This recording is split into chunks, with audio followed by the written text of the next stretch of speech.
I knew people would talk.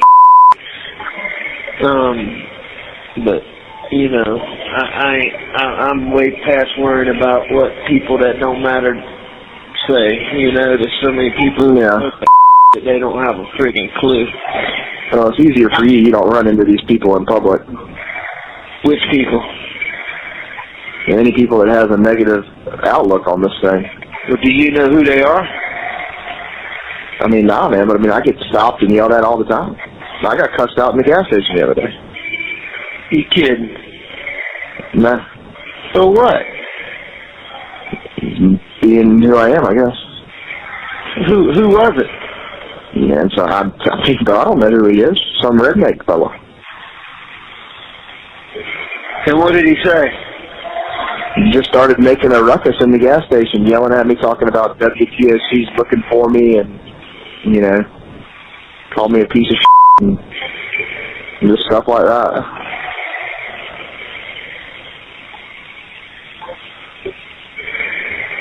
Just crazy stuff.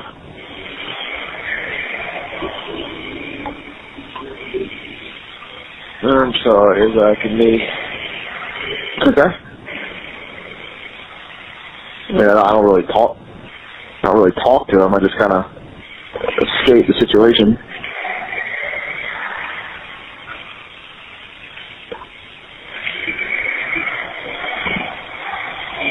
WTOC. I mean, what the does he know about WTOC? Man, apparently he said he saw something on the news where they said that people are looking for me, or someone's. I don't know what he said. I mean, it's not like I sat there and asked any questions. I mean, I understand that you've done illegal, but that doesn't mean you can just, you know, turn a cold shoulder to the laws of the United States. Allegedly done illegal stuff. I'm kidding. Anyway,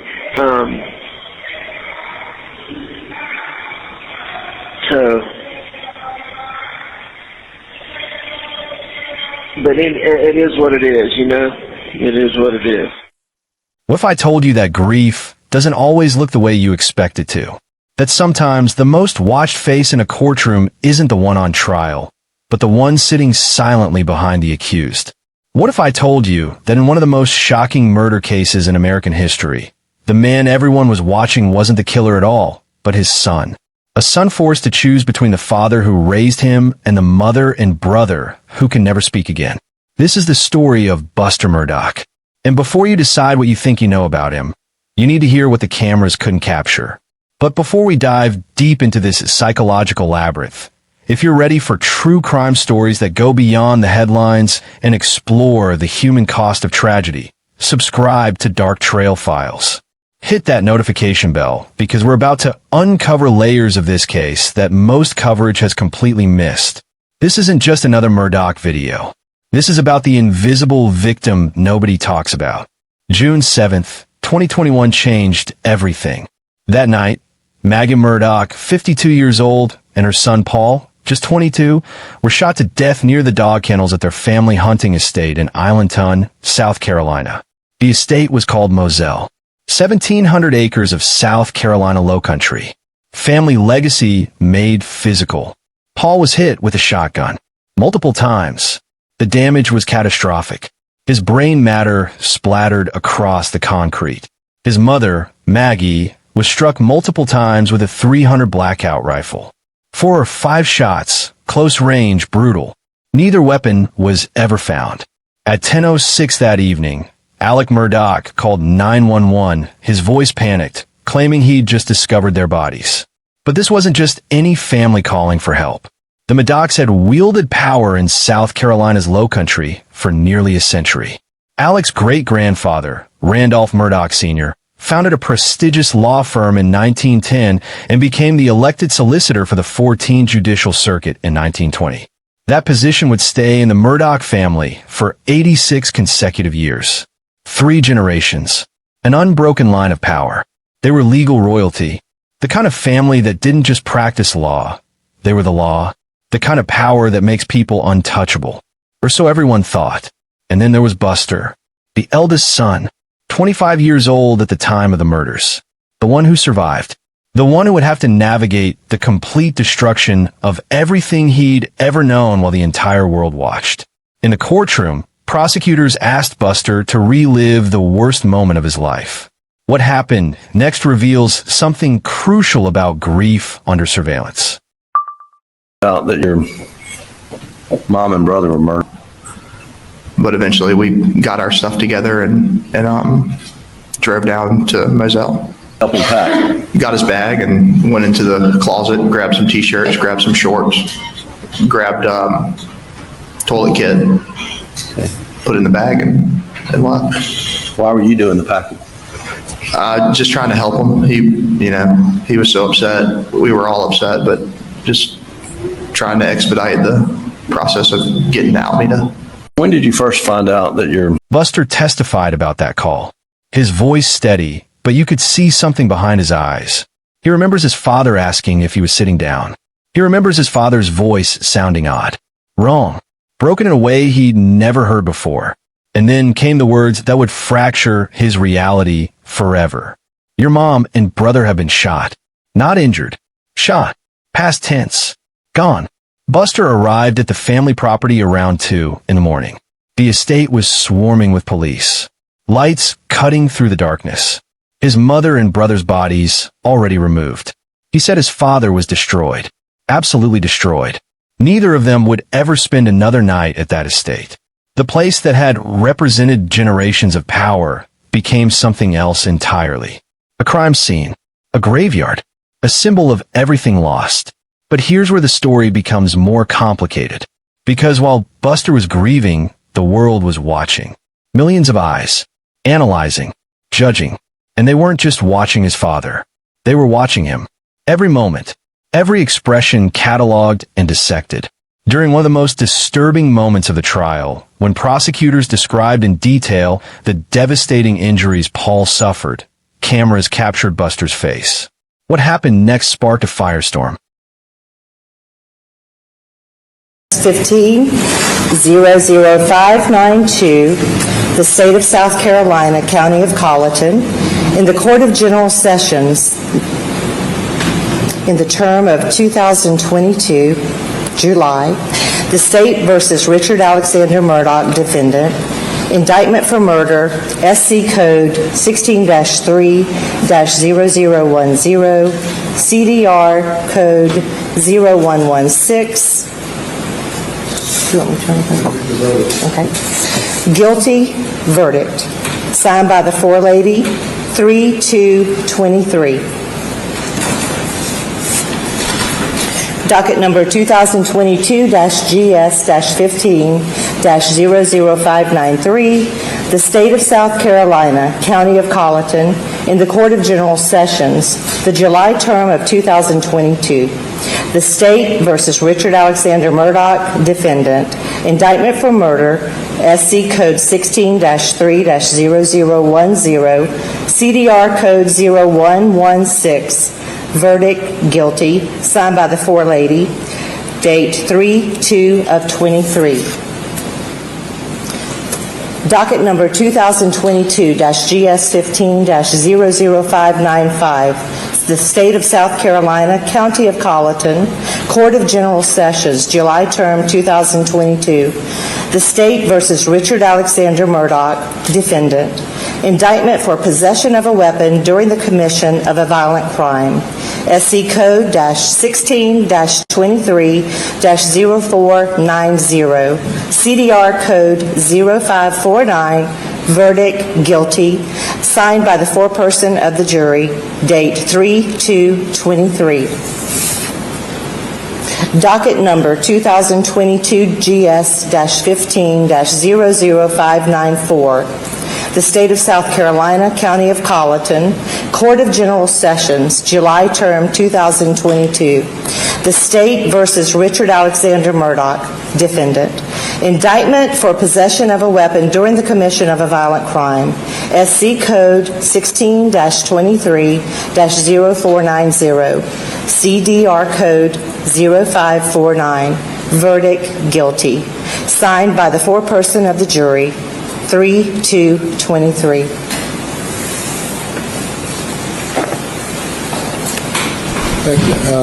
People claim they saw a smirk. The footage went viral. Social media exploded. Headlines questioned his character, his humanity. Strangers became experts on how grief should look. But here's what nobody stopped to consider. How does grief actually look? For some, it's tears. For others, stone-faced silence.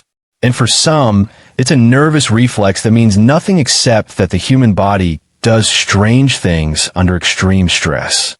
Buster sat in that courtroom for weeks, listening to the most devastating details of his family's destruction broadcast to millions.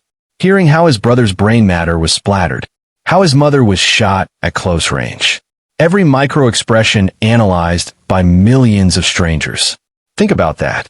Imagine the worst day of your life, but instead of grieving privately, you were doing it under cross-examination, under cameras, under the judgment of millions who've already decided how you should mourn. Was it a smirk? Or was it the face of someone whose nervous system was so overwhelmed that his body didn't know how to respond?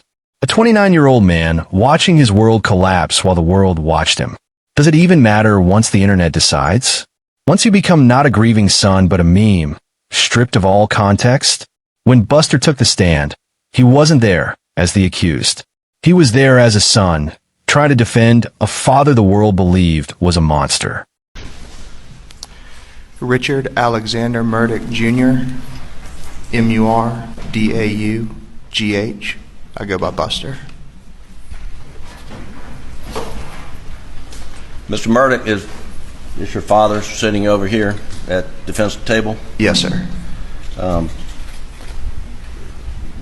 Tell the jury a little bit about yourself. Where you born, where you raised, where'd you go to school? Right. So my name is Buster, 26 years old. I live in Hilton Head Island, South Carolina. I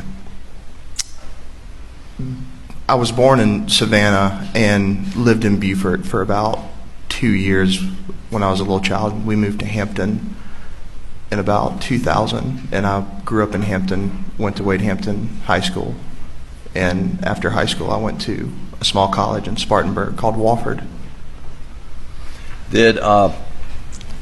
Is your mother Maggie? Yes, sir.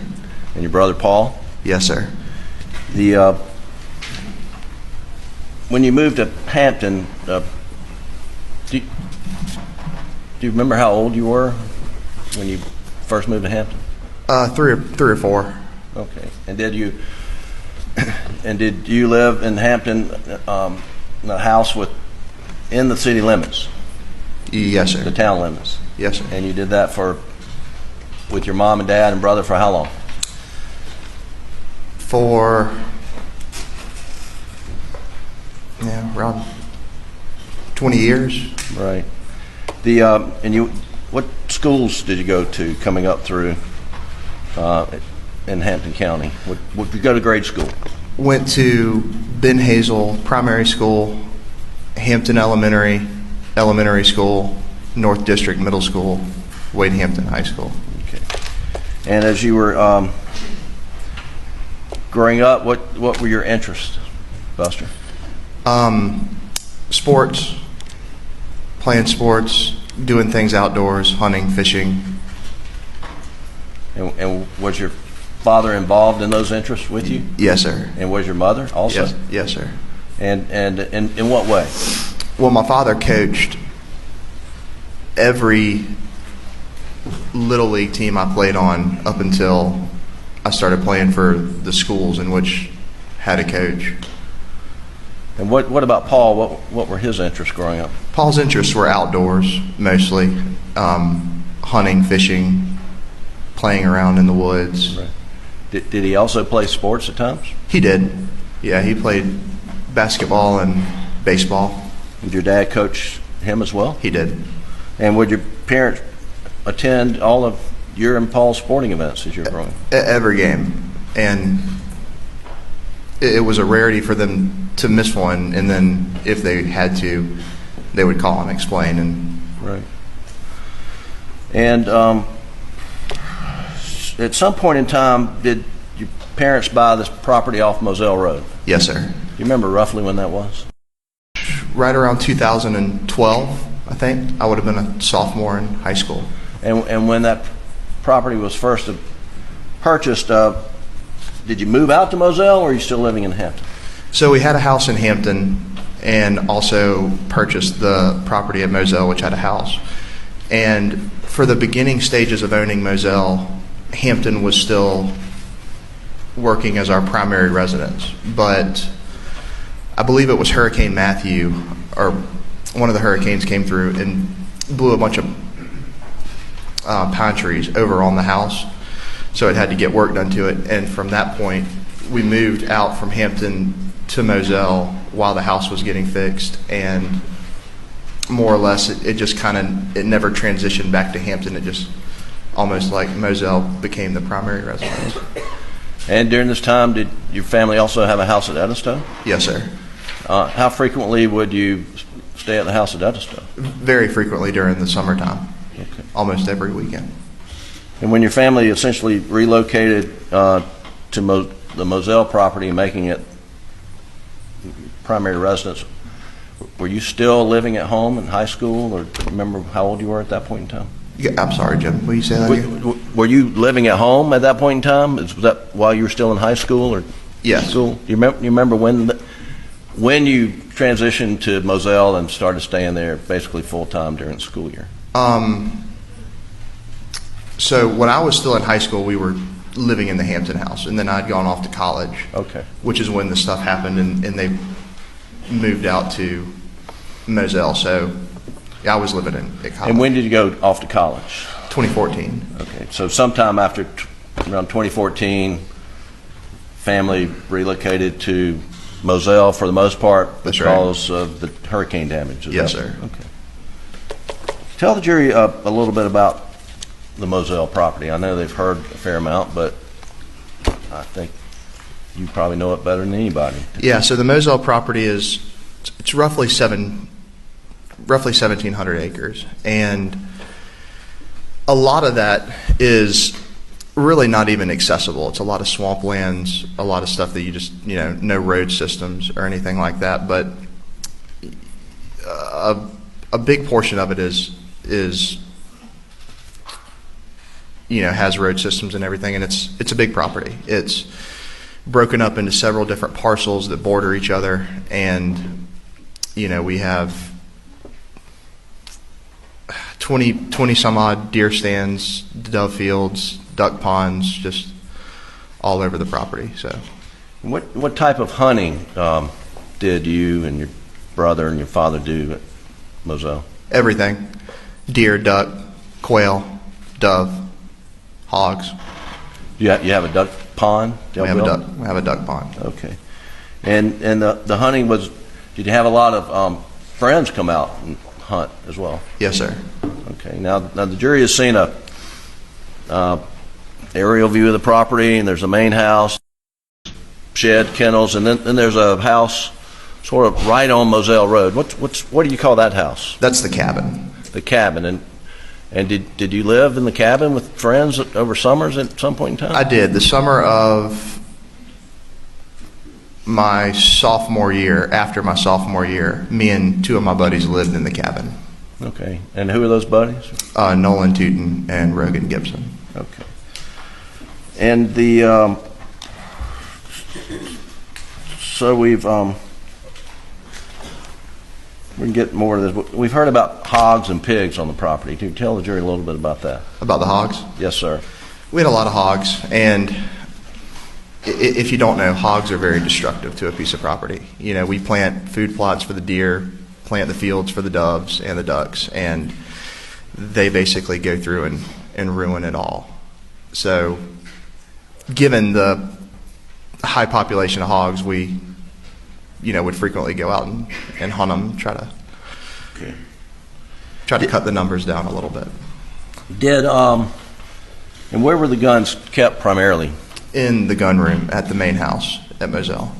And was there a pool table in the gun room? There was. Okay. Were there times when guns were left elsewhere on the property? Yes. Where else on the property would guns be left? Well, just myself. I mean, I've left them up at the shed before. I've left them on golf cart used that day. Left them in a truck. I mean, guns would just not always find their way back to the gun room. How about How about Paul?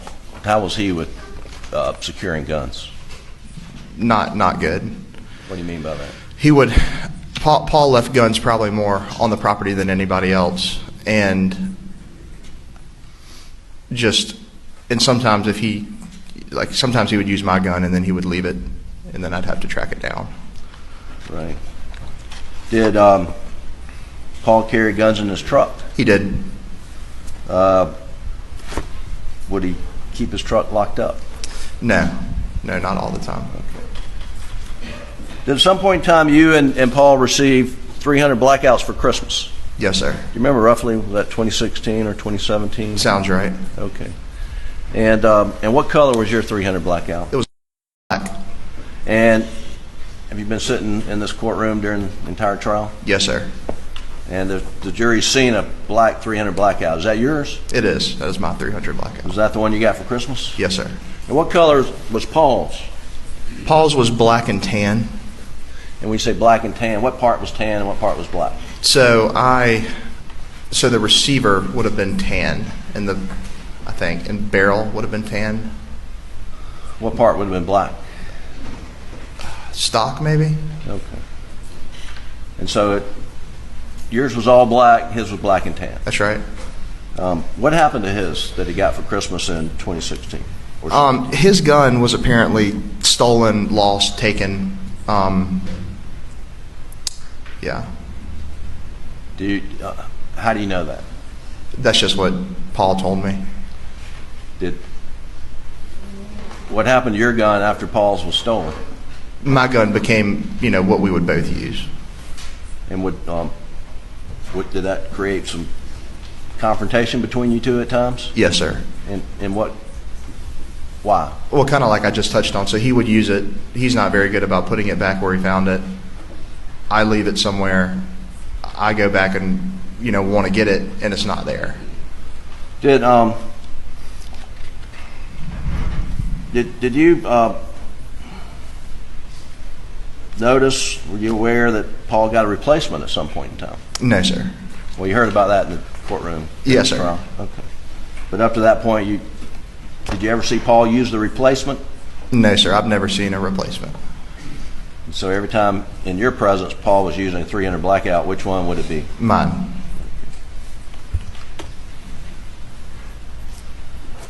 There's, I'm not going to pull these guns out, Buster, but there's been discussion, and the jury has seen a 12-gauge Benelli with a Mojo sticker on it. Whose gun is that? That's mine. And what's Mojo? Mojo is a brand of decoy. It's basically what it is it's, say you buy a wood duck Mojo and it sits on a pole, but the wings are motorized, so it's to replicate, a more alive duck. And why does your Benelli have a Mojo sticker on it? Because I bought a Mojo decoy, and in the box it came with a sticker, and I put the sticker on the gun barrel. And so that way that's your gun. That's right. Okay. I believe the evidence in the case is that Mojo Benelli, when it was seized, was loaded. Okay. And I think it was loaded with a 3-inch and a 3.5-inch turkey load. Do you remember that you would load? Buster testified about his family, about the life they'd built together. He talked about his father coaching his little league teams, about how Alex showed up to every game, every practice, about how they handled disputes civilly within the family, about hunting together at Moselle, about the bonds they'd formed over years of shared experiences. He talked about the property, the 1,700 acres that had been in the family for generations, the place where they'd made memories. He described his brother Paul, the way Paul lived, the way he moved through the world, and he had to do it in past tense. Had to talk about someone who should still be here, but wasn't. The prosecution needed to prove the murder weapons came from the Murdaugh arsenal. Buster's testimony about their firearms became crucial. And where were the guns kept primarily? In the gun room at the main house at Moselle. And was there a pool table in the gun room? There was. Okay. Were there times when guns were left elsewhere on the property? Yes. Where else on the property would guns be left? Well, just myself. I mean, I've left them up at the shed before. I've left them on golf cart used that day. Left them in a truck. I mean, guns would just not always find their way back to the gun range. How about Paul? How was he with securing guns? Not good. What do you mean by that? He would. Paul left guns probably more on the property than anybody else, and sometimes sometimes he would use my gun and then he would leave it, and then I'd have to track it down. Right. Did Paul carry guns in his truck? He did. Would he keep his truck locked up? No, not all the time.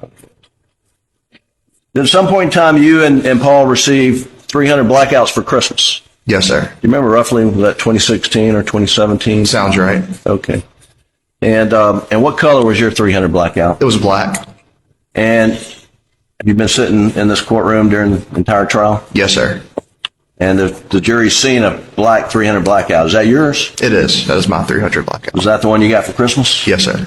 And what color was Paul's? Paul's was black and tan. And when you say black and tan, what part was tan and what part was black? So the receiver would have been tan, and and barrel would have been tan. What part would have been black? Stock, maybe? Okay. And so yours was all black, his was black and tan. That's right. What happened to his that he got for Christmas in 2016? His gun was apparently stolen, lost, taken. Yeah. How do you know that? That's just what Paul told me. What happened to your gun after Paul's was stolen? My gun became, what we would both use. And did that create some confrontation between you two at times? Yes, sir. And why? Well, kind of like I just touched on. So he would use it. He's not very good about putting it back where he found it. I leave it somewhere. I go back and, want to get it, and it's not there. Did you notice, were you aware that Paul got a replacement at some point in time? No, sir. Well, you heard about that in the courtroom. Yes, sir. Okay. But up to that point, did you ever see Paul use the replacement? No, sir. I've never seen a replacement. So every time in your presence Paul was using a 300 blackout, which one would it be? Mine.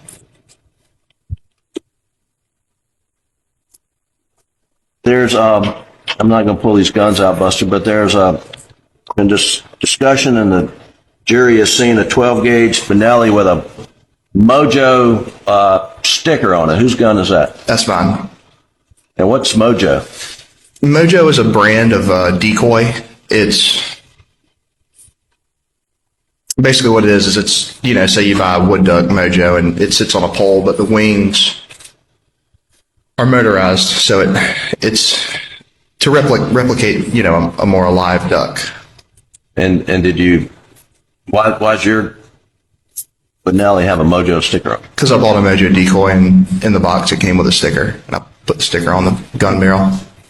And so that way you know that's your gun. That's right. I believe the evidence in the case is that Mojo Benelli, when it was seized, was loaded. Do you? And I think it was loaded with a 3-inch and a 3.5-inch turkey load. Do you remember that you would load that gun with a 3-inch and a 3.5-inch? Yes, sir. And why would you do that? I do that because when I go turkey hunting, the goal is to, get the turkey close to you and shoot it in the first try. But if I were to miss and the turkey goes running away and I try to shoot it again, I put a larger shell behind the smaller one for that. Buster explained they had a lot of guns. It was a hunting family. Firearms were part of their lifestyle, their tradition. Rifles and shotguns were as common in their home as any other tool. But he'd never seen a shotgun loaded with buckshot followed by birdshot, which was the specific ammunition pattern used to end Paul's life. That detail mattered enormously. The prosecution was arguing that family weapons were used for these murders, that whoever killed Paul and Maggie had access to the Murdaugh arsenal. Buster's testimony about never seeing that specific loading pattern was crucial to the defense's argument. He described how Paul wasn't diligent about securing firearms, how his younger brother often left guns out, sometimes in his unlocked truck. It was careless, maybe even reckless, but it was Paul. Young, confident, not thinking about consequences. And now Buster had to talk about his dead brother's habits as evidence in a trial determining whether their father had killed him. Had to turn memories into testimony. Had to make his brother's life into data points for a jury to consider. Then came the moment that would define everything. The moment that split the entire case down the middle and created two completely different narratives from the same piece of audio evidence. Investigators had recorded Alec during an interview 3 days after the homicides. June 10th, 2021. Alec was in a car with South Carolina Law Enforcement Division agents, being questioned about finding the bodies, about what he saw, about what he did. In that recording, Alec was emotional, breaking down as he talked about his son. And he said something, referring to Paul's body, that sounded like, "I did him so bad." The prosecution seized on this moment. They argued this was a confession, an inadvertent admission of guilt caught on tape. That in a moment of overwhelming emotion, when Alec's carefully constructed facade slipped, he revealed the truth. That the word "I" was clear, unmistakable. That this was a father confessing to destroying his own child in a moment of raw honesty. Senior Special Agent Jeff Croft, who had conducted that interview, testified he was 100% certain Murdaugh said, "I did him so bad." 100%. No doubt whatsoever in his mind. He'd listened to that recording multiple times. He knew what he heard. But Buster heard something different. He testified that his father said, "They did him so bad." Not I. They. The unknown perpetrators. The monsters who had committed this horrific act against his family. Buster claimed he'd heard his father repeat that exact phrase multiple times in the days following the murders. The anguish of a father who'd seen his son's destroyed body. The grief of someone who couldn't comprehend how anyone could do something so brutal to a 22-year-old. Not the guilt of the one who'd done it. But Buster also testified about the boat crash. On February 23rd, 2019, Paul drove a boat while drunk. His blood alcohol level was 3 times the legal limit. The boat crashed, and 19-year-old Mallory Beach was thrown into the water and died. Paul was charged with boating under the influence causing death, facing up to 25 years in prison. The Beach family filed a civil lawsuit that threatened to expose all of the Murdaugh finances. Buster testified that this consumed his mother. Maggie became obsessed with reading everything about the case, and the negative coverage made her anxious. She started distancing herself from Hampton, feeling people were staring and judging. She stopped going to stores. The boat crash became the first real crack in the Murdaugh facade. In another devastating moment, Buster had to admit something that shattered the image of the family he thought he knew. Buster, were you aware that your dad had a opioid addiction? A little bit. I knew a little bit about the usage of pills. What did you know about it? I knew that either my brother and mom had found them at some point, and then told them like, "Hey, we found these." And I want to say the 2018 around Christmas, he went to a detox facility after Christmas, and that was my knowledge of it. Thought that handled it, and then there were a couple more times after the fact where they would kind of go into this finding pills, all that stuff, and then he did a few kind of like at home, just self-detoxed a couple times, and thought once he did that get off of them. But that was kind of my general knowledge about it all. You thought he had beat it? That's right. Yes, sir. And when he was confronted about his pills, what was his attitude? I don't know for sure because I wasn't there when a lot of the confrontations happened with them finding the pills, but I mean, I've never heard anything, just, you know, apologetic and, Right. you know, sorry, and would usually be his kind of regular, you know, kind of response. Buster testified he knew a little bit about his father's opioid addiction. Just a little. He thought Alec had beaten it. He believed his father had overcome whatever struggle he'd been facing. But during the trial, the truth came pouring out like a dam breaking. Alec had been spending tens of thousands of dollars per week on pills, taking up to 60 oxycodone tablets a day. For 20 years, 2 decades of Buster's life, his father had been battling this demon in secret, and his son had no idea how deep it went, how dark the water was beneath the surface. Think about what that does to you. Imagine discovering that your father, the man you looked up to, the man who coached your little league teams and taught you to hunt and seemed to have everything under control, had been living a double life. That he'd been stealing millions of dollars from clients, people who trusted him with their most vulnerable moments, with their settlement from injuries and deaths and life-altering tragedies, to feed an addiction you didn't even know existed at that level. That everything you thought you knew about your family, about your life, about the foundation you stood on, was built on lies and pills and stolen money. The prosecution argued that in June of 2021, Alec's house of cards was collapsing. The boat crash lawsuit was forcing him to reveal his finances. His law firm had confronted him about missing money on June 7th. His chief financial officer questioned him, and he gave her a look she'd never seen before. Hours later, Maggie and Paul were dead. The prosecution's theory: Alec killed his wife and son to gain sympathy, deflect from investigations, and make himself a victim. The defense argued there was no physical evidence, no eyewitnesses, no murder weapons. But then there was Paul's Snapchat video from 8:44 p.m. on June 7th, taken at the kennels.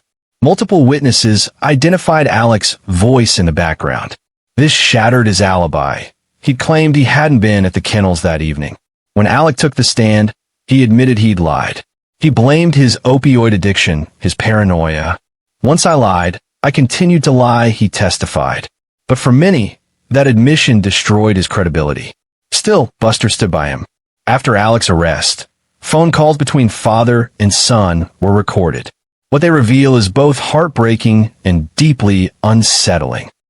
I knew people would talk,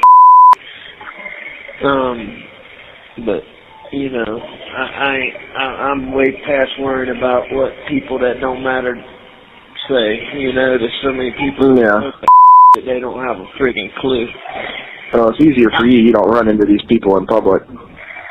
Which people? Any people that has a negative outlook on this thing. Well, do you know who they are? I mean, nah, man, but I mean, I get stopped and yelled at all the time. I got cussed out in the gas station the other day. You kidding? Nah. So what? Being who I am, I guess. Who was it? Man, so I don't know who he is. Some redneck fella. And what did he say? He just started making a ruckus in the gas station, yelling at me, talking about WTOC's looking for me, and, you know, called me a piece of shit and just stuff like that.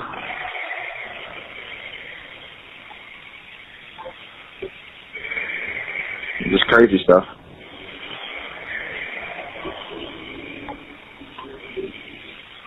I'm sorry as I can be. It's okay. I mean, I don't really talk to him. I just kind of escape the situation.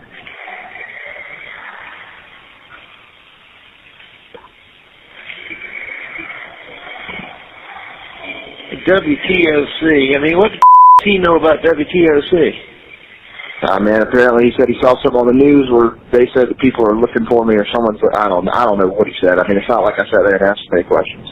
I mean, I understand that you've done illegal, but that doesn't mean you can just, you know, turn a cold shoulder to the laws of the United States. I'm allegedly done illegal stuff.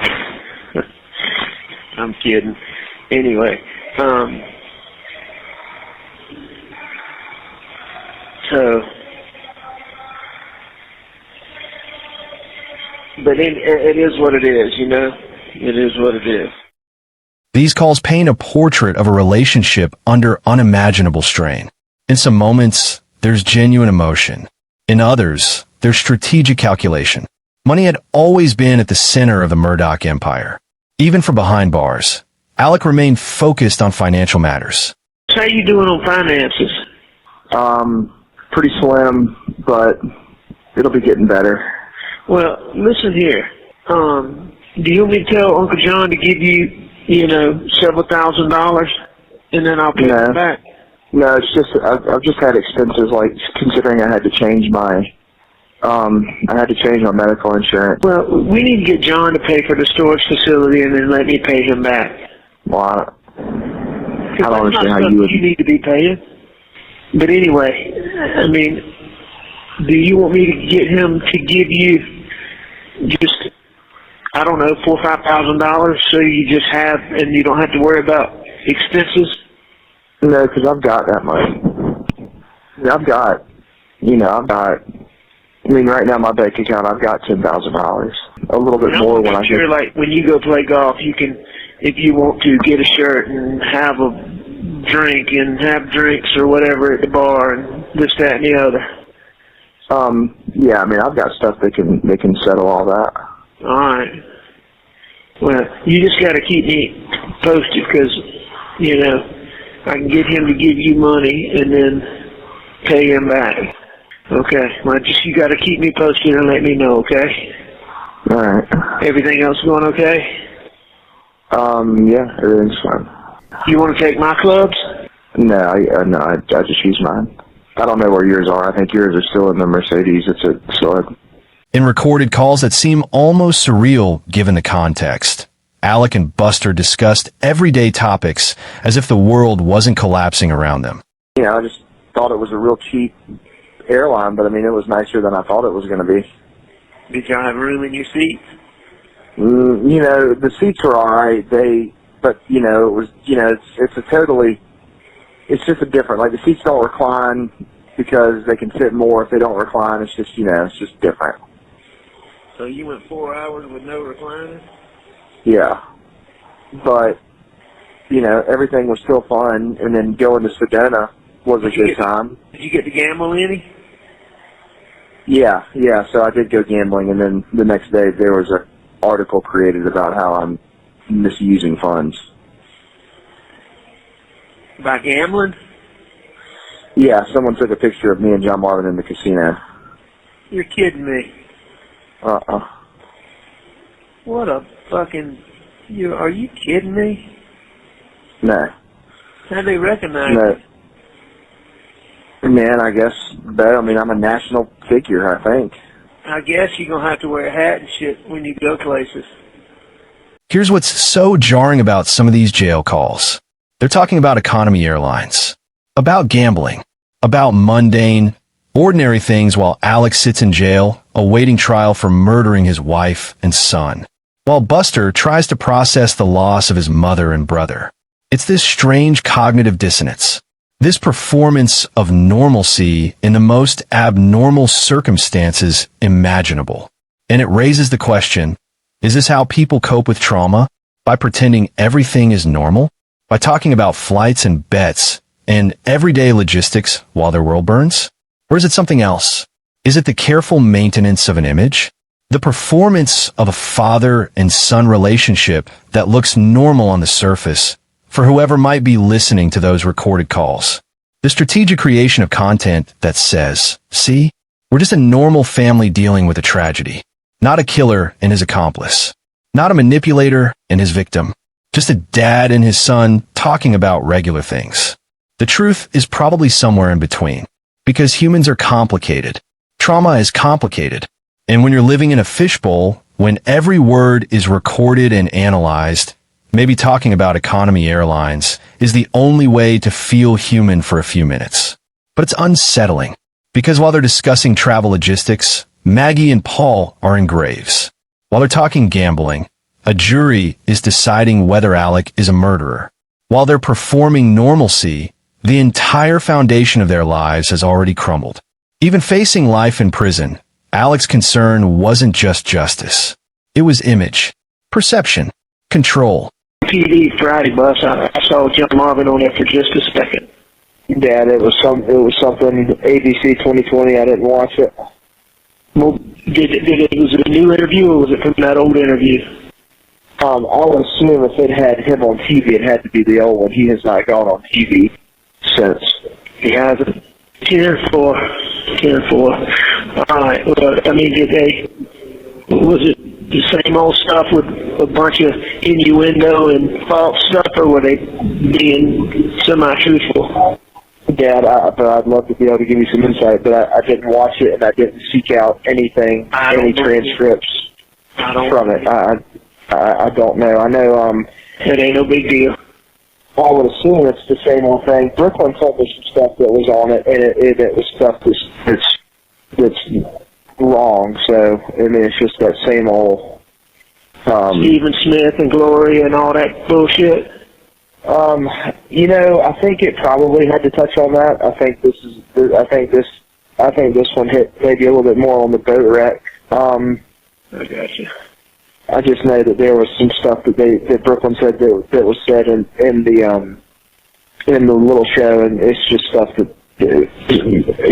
that's not important, but it just shows that if they are willing to state that in fact, that they just don't know what they're saying, because it's just stuff that's not true. I understand. So are they still trying to say out there like there's some mystery surrounding Gloria's death, about how she died? Saying what now? About how she died? Are they still trying to make some innuendo there? About Gloria? Yeah. I don't know. Are they still saying anything about Stephen Smith, even though Andy Savage? Yeah, I mean, I don't think anybody. No connection to us? Yeah, I don't think anybody took the heart of Did Slam ever come out and say there's no connection? No, they Even though would he never. told Andy Savage that? No, Sled has not released anything. They didn't even release a statement about what was this most recent thing. There was something came out not long ago talking about how there's been like a breakthrough in evidence to do with like the homicides, and Sled wouldn't even come out and issue a statement saying that there has been no further evidence like gathered. 10-4. So personally, I would not count on Sled to help in any way. I was just curious. All right, my man. You get some rest, and what time you get on the road tomorrow? About 8 a.m. All right, I'll give you a call sometime when I can. Buster, what's going on with COVID out there? It must be going crazy. It's this new variant. It's Omni COVID or whatever. Omicron. Omicron. That's it. Alec wanted to know how the media was portraying them, what people were saying, what narrative was taking hold. This wasn't the behavior of someone consumed by grief. This was someone still trying to manage the story, to control the optics. And then came perhaps the most disturbing call of all, the one that made even Alec's defenders pause. Just months after Maggie and Paul were killed at the family estate, Alec made a request that left many people absolutely stunned. Can you hear me? Hello? Yeah. What you doing? Nothing. At Greenfield. Y'all hunting? We're going to this afternoon. Let me tell you what you ought to do, Buster. I think the damn feeders were full over there at Moselle. If you felt like going back there, I bet with nothing going on, I bet there's deer all over them things. Not coming back. What's that going to do for me? Kill a deer? I'm not going hunting out there. I don't blame you. I was just letting you know. Do you care if I let Jim do it? Jim who? Jim Griffin. Oh, I let him hunt deer out there? Or what are you talking about? I didn't know if you wanted to hunt doves out there. If you do, then I want you to do it. If not, then I'm going to let him do it. Do you want a dove hunt out there? No. Not at all.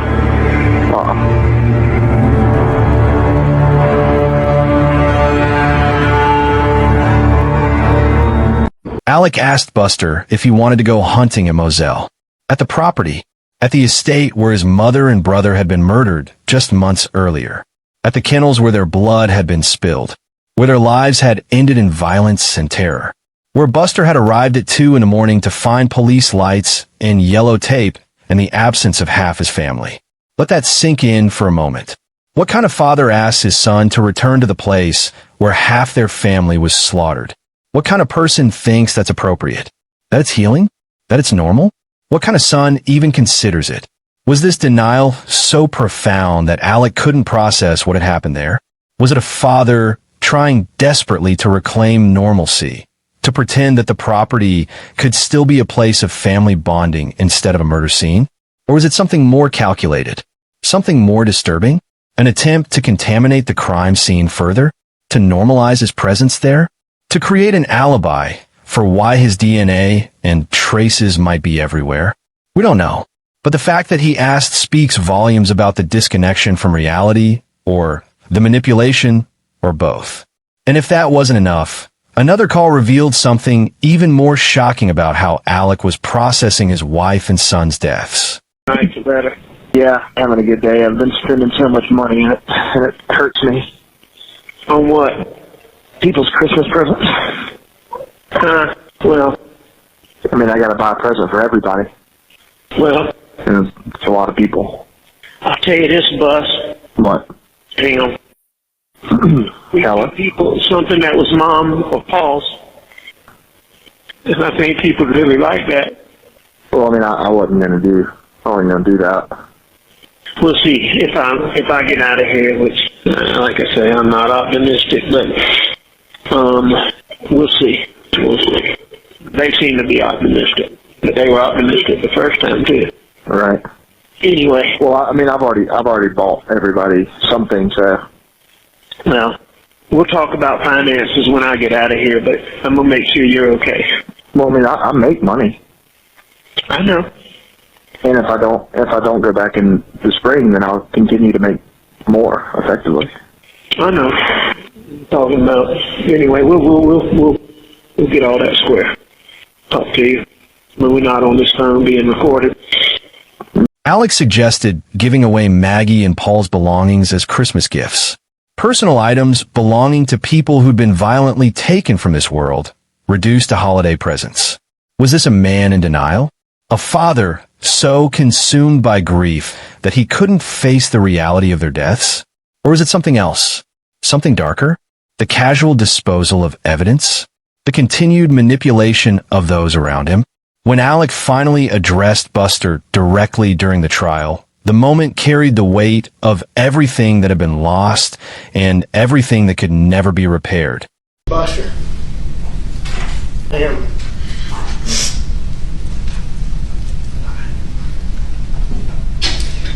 I am so sorry that I let you down. I am so sorry that I have not been able to be with you.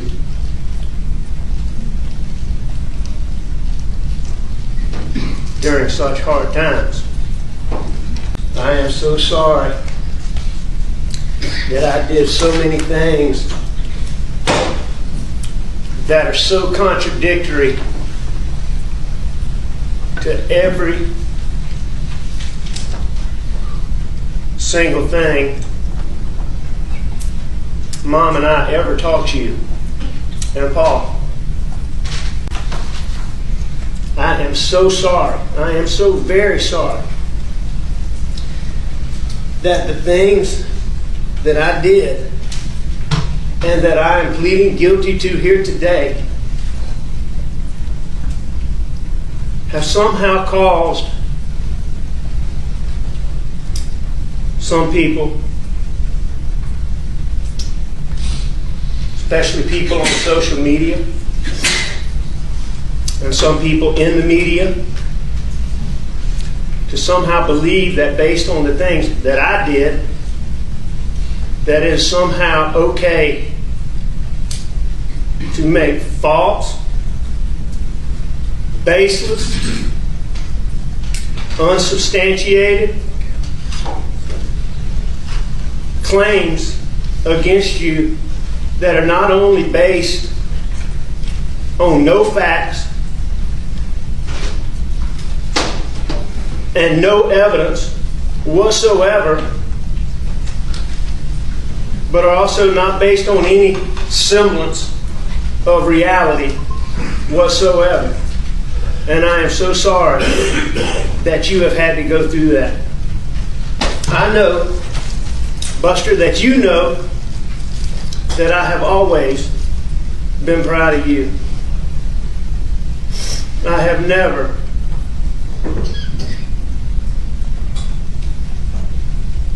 been more proud of you than I am for the way that you have handled all of the adversity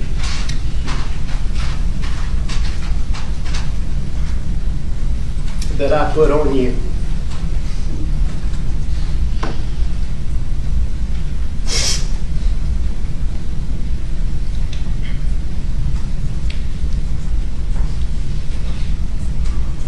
Your whole family is proud of you.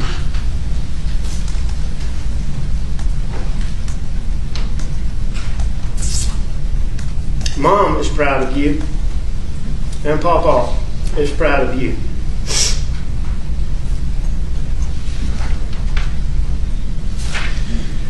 I see in letters, emails, and messages that people give to my attorneys. In that courtroom moment, you could see it.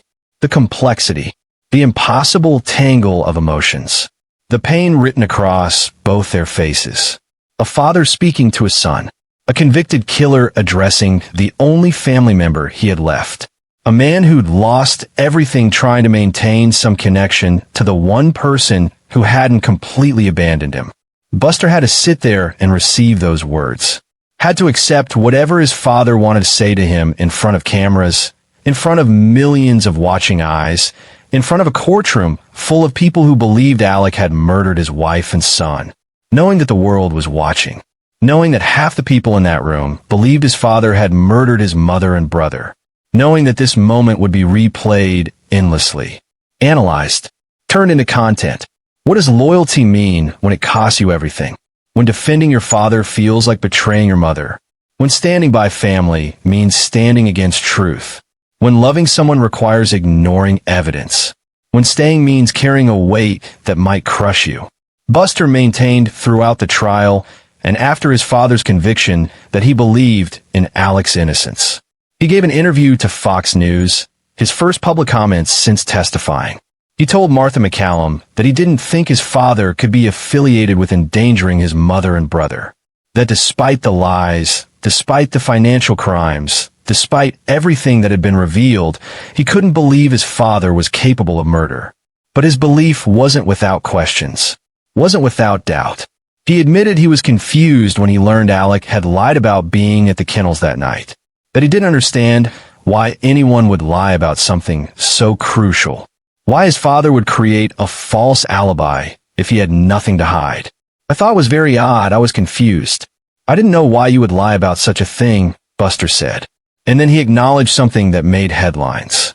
Something that seemed to crack open a window into his real thoughts. He said his father possessed characteristics of a psychopath. Not that Alec was a psychopath entirely, but that he had certain traits. The manipulation, the lying, the ability to deceive people who loved him, the decades of theft and fraud committed against clients who trusted him. I'm not prepared to sit here and say that it encompasses him as a whole, Buster told Fox News, but I certainly think there are characteristics where you look at the manipulation and the lies. So, there it is. The impossible contradiction. I don't think my father could kill my mother and brother, but I recognize he's capable of manipulation and deception on a massive scale. I believe in his innocence, but I know he's lied to me my entire life. How do you hold both of those truths at the same time? How do you love someone while acknowledging they might be a monster? How do you defend someone while admitting they've destroyed everything? Think about what Buster inherited. A legacy soaked in scandal and blood. A name that once opened doors now closes them. Before the murders, Buster enrolled at the University of South Carolina School of Law. He was going to be the fourth-generation Murdaugh lawyer. But after his first year, he wasn't readmitted due to low grades and reports of plagiarism. Alec reportedly paid a well-connected lawyer $60,000 to lobby the dean.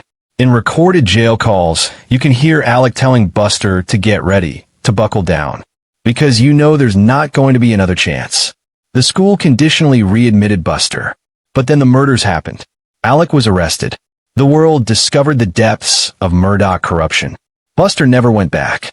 The family attorney confirmed Buster had put law school on hold for now, as if the Murdaugh name could ever open those doors again. Buster never became the fourth-generation Murdaugh lawyer. That dynasty died with the murders. His wife, Brooklyn White, did graduate from the same law school and became an attorney. She achieved what Buster couldn't. And now she's married to a man whose last name is synonymous with one of America's most notorious crimes. In 2024, Buster filed a defamation lawsuit against Netflix, Warner Brothers, and other media companies, claiming they falsely implied he was involved in the 2015 death of Stephen Smith. Smith's body was found on a rural road in Hampton County. His case was reopened during the Murdaugh investigation. Buster's name came up repeatedly. Rumors suggested he and Smith had been in a relationship, that the Murdaugh family was somehow involved. The documentaries explored these rumors without hard evidence. Buster felt they'd accused him of murder, irreparably damaging his reputation. Smith's own mother has said she doesn't believe Buster was involved, but speculation persists. In February 2026, the lawsuit was settled. Terms remain confidential. But can a settlement undo the damage? Can money repair a reputation torn apart by speculation? In May 2025, Buster married Brooklyn White, who'd stood by him through everything. They purchased a home in Bluffton, away from Hampton, away from where it happened. They're trying to build a life, trying to be a normal couple. But can you ever really escape a name like Murdaugh? Buster has said he fears for his safety, that he believes his mother and brother's real killer is still out there. Whether based in reality or manifestation of trauma, the fear is real to him. Here's the question that haunts this entire story. The question that keeps you awake at 3 in the morning. The question that has no good answer and no clean resolution. If your father says he didn't do it, and your mother can't say anything at all, who do you choose? Think about the mathematics of that choice. The impossible emotional equation. On one side, you have your father, alive, present, still able to speak, to explain, to maintain his innocence. Still able to look you in the eye and tell you he didn't do this terrible thing. On the other side, you have your mother and brother, silent, gone, unable to tell you what happened, unable to defend themselves or accuse anyone, just absent, forever. Buster lost his mother and brother on June 7th, 2021. But in some ways, he lost his father too. Because even if Alec is innocent, even if there's somehow been a massive miscarriage of justice, even if every piece of evidence was misinterpreted and the jury got it catastrophically wrong, the father Buster knew is gone, replaced by someone who admitted to years of lies, years of systematic theft, years of looking him in the eye and manipulating him, years of being someone completely different than who he pretended to be. That father is dead too, just in a different way. And if Alec is guilty, if he did kill Maggie and Paul, if he looked his wife in the eyes and pulled the trigger, if he ended his own son's life with a shotgun at close range, then Buster's loyalty, his defense, his standing by his father through the trial and after the conviction becomes something else entirely. It becomes an impossible weight to carry for the rest of his life. It becomes choosing the killer over the killed. It becomes something he'll have to reconcile with himself in the quiet moments when nobody else is watching. Some people grieve in private, surrounded by loved ones and support. Buster grieved under cross-examination, with cameras recording every second. Some people process trauma in therapy, in safe spaces where they can fall apart. Buster processed his on national television, with millions of people watching and judging. Some people get to be angry at their father's mistakes without the world watching, without every reaction becoming evidence of something. Buster's every reaction was dissected by millions, turned into content, analyzed by strangers who've never experienced anything close to what he's going through. We want grief to look a certain way. We want it to be tears and black clothing and somber faces. But real grief is messy. It's complicated. It's a nervous expression at the wrong time. It's defending someone who might be indefensible because the alternative is too painful to accept. Buster Murdaugh didn't kill anyone. He wasn't charged with any crimes related to the murders. But he became part of the story anyway. The son who stayed. The son who stood beside his father even as the world condemned him. Was that loyalty? Was it denial? Was it love? Was it trauma? Maybe it was all of those things at once. The Murdaugh hunting estate, Moselle, was sold. The place where generations of Murdaughs had gathered. Where they'd hunted and celebrated and built their legacy. Where Maggie and Paul spent their last moments alive. Where their blood soaked into South Carolina soil. Buster and Alec never returned there after that night. Neither of them could. The property was purchased and then resold. The new owners weren't interested in the main house and its dark history. They partitioned the buildings and about 21 acres into a separate property and resold it in 2024 for $1 million, well below market value. The buyer was a local home restoration professional who quickly made significant changes to the look and layout of the house, trying to erase what happened there, trying to make it something other than a murder scene. But you can't erase history. You can renovate the structure, but the story remains. The dog kennels still stand. The place where it happened, where Paul was shot at close range with a shotgun in what the prosecution described as devastating, catastrophic injuries, where Maggie fell just yards away, struck multiple times with a rifle, where a family's legacy ended in violence and blood. The trial lasted 6 weeks, from January 25th to March 2nd, 2023. The jury heard from dozens of witnesses. They saw hundreds of pieces of evidence. They listened to Alec testify in his own defense, crying as he described finding his wife and son's bodies. They heard him admit to lying, admit to stealing, admit to being a drug addict. But they also heard him insist repeatedly, "I would never hurt Maggie. I would never hurt Paul." After closing arguments, the jury deliberated for less than 3 hours. 3 hours to decide a case that had consumed 6 weeks of testimony. 3 hours to determine whether a father had murdered his wife and son. They found him guilty. Guilty on both counts of murder. Guilty on both counts of possession of a weapon during the commission of a violent crime. When the verdict was read, Buster put his head in his hands. The cameras caught it. That moment of realizing his father would spend the rest of his life in prison. That the jury had decided. That the world had its answer, even if Buster couldn't accept it. Alec Murdaugh is currently serving 2 consecutive life sentences for the murders of his wife and son. He's imprisoned in a maximum security facility in South Carolina. He also pleaded guilty to federal financial fraud charges in April 2024 and received an additional 40 years to run concurrently with his life sentences. He admitted to stealing millions from clients, to running schemes that defrauded dozens of people who trusted him, to being exactly what the prosecution said. He was a liar, a thief, and a manipulator. But he's appealing his murder conviction. His defense team has claimed jury tampering. In May 2025, Becky Hill, the former Colleton County Clerk of Court who presided over the trial, was arrested and charged with felony misconduct. She allegedly showed sealed exhibits to media members and lied about in court. This development revived Alec's efforts to obtain a new trial. As of now, the South Carolina Supreme Court is reviewing the case. The appeal is ongoing. There's a possibility, however remote, that Alec could get another trial, that everything could be relitigated, that Buster could be forced to go through it all again.